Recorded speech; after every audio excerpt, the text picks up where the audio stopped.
types of palmistry. It's true, I mentioned that a lot because there are different types of palmistry. So people come with a very set idea of what palmistry is and what this means and what this means, but they don't realize that it's just one school of palmistry that considers this meaning. So for instance, some school of palmistry only study the thumb. They don't need to study the rest of the hand because they found so much information on the thumb. Some school of palmistry actually study the back of the hand instead of the front of the hand. This is not something that I do anyway. So in this case, it would be just like some things that are totally different.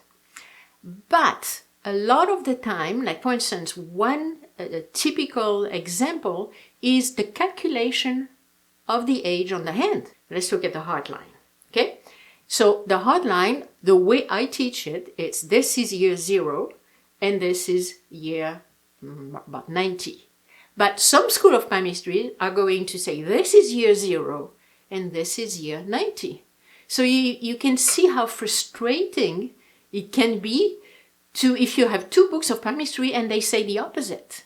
So it's very, very important that you don't combine different school of palmistry. Otherwise, you are going to feel extremely confused, which is the way I was at the beginning. When I started to be interested in palmistry, I was reading all the books I could.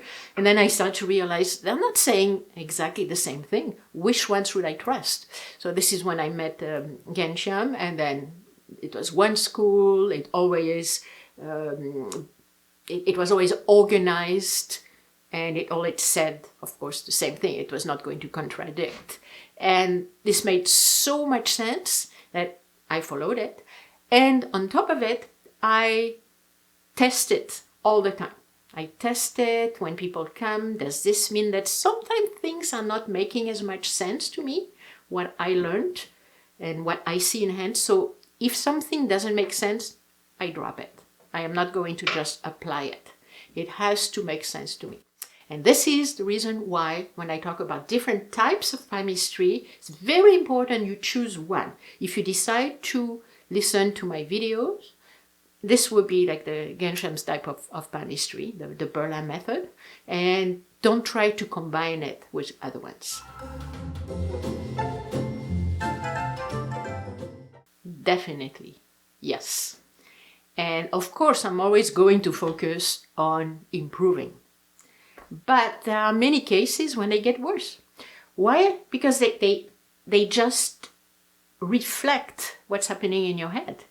And you're not always improving. So sometimes things are getting better and then things are getting worse. But what is interesting in the hand is that it's not going to be altogether bad, altogether good.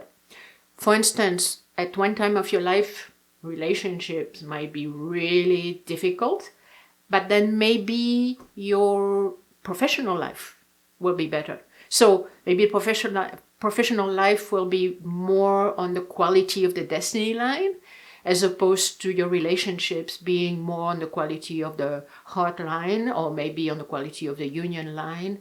So things are going to go up and down all the time. It is normal. But of course, as a palmist and as a person who is going to give advice to other people, I'm always going to focus on getting better. Why is it snowing? It's not snowing. There is snow, but it's not snowing. Yeah. Okay. So it is because it's winter in Canada. What happened to the white wall? Which white wall? Oh, yeah. Well, it melted. It turned into snow. Okay.